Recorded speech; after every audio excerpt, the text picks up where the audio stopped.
Tariffs under Trump were never just about trade. They became a strategic weapon, a way for the United States to project power without firing a shot.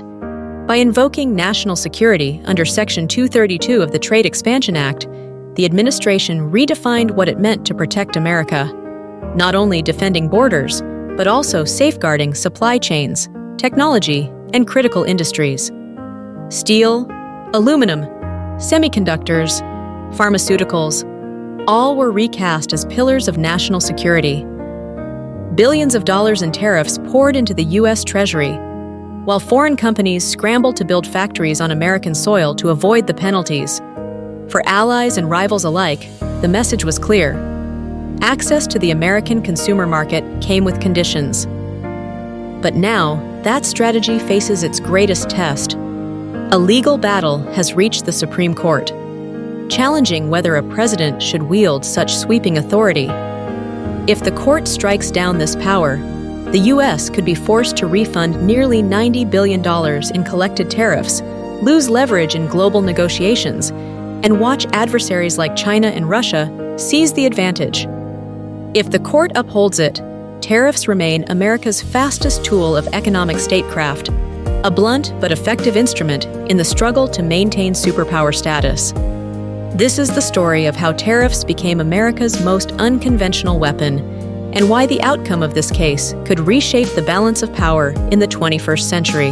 The history of the Trade Expansion Act of 1962. In 1962, Congress passed the Trade Expansion Act to encourage global trade in the Cold War era. Section 232 allowed the president to restrict imports if they were deemed a threat to national security.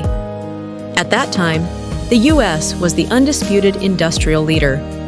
Tariffs were not central, since America relied little on imports. Threats, primarily from the Soviet Union, with few nations capable of directly harming the U.S. economy. Policy goal: expand trade and markets, not protectionism.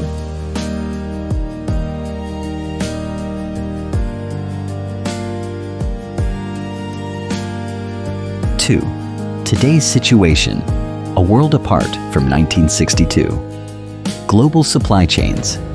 The U.S. now depends heavily on imports of steel, aluminum, semiconductors, pharmaceuticals.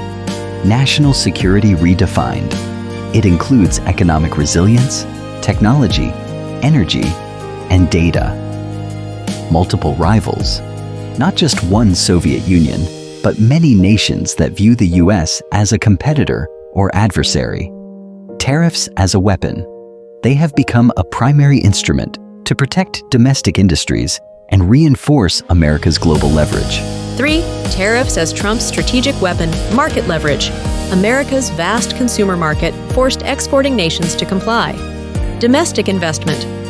Foreign companies opened factories in the U.S. to avoid tariffs. Revenue stream. Tens of billions of dollars flowed into the federal budget. Soft coercion.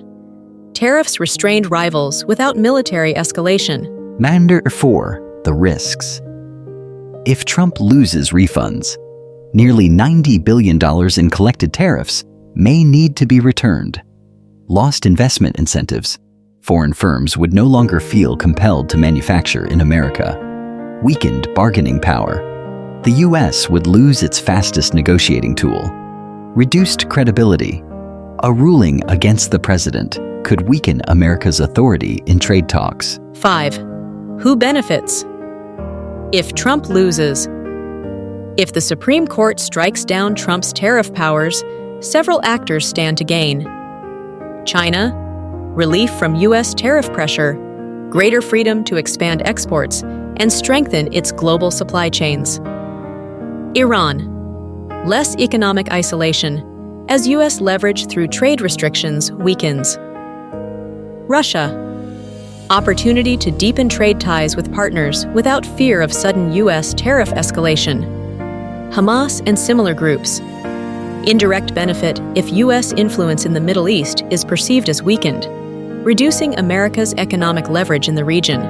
The Democratic Party gains politically by framing Trump's tariff strategy as overreach, while presenting itself as defender of constitutional limits.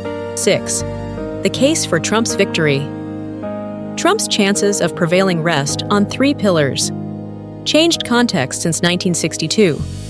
National security today clearly encompasses supply chains, technology, and economic resilience. Proven effectiveness. Tariffs delivered tangible benefits. Higher revenue, revived domestic industry, leverage in negotiations. Supreme Court's conservative majority. With most justices leaning conservative, there is a strong tendency to prioritize America's national interest over partisan disputes, strengthening Trump's position. Conclusion. In 1962, tariffs were a minor instrument in a world with few direct threats to America. Today, with multiple nations challenging U.S. power, tariffs have become a strategic weapon central to protecting national interests. If Trump wins, America retains this tool to reinforce its superpower status.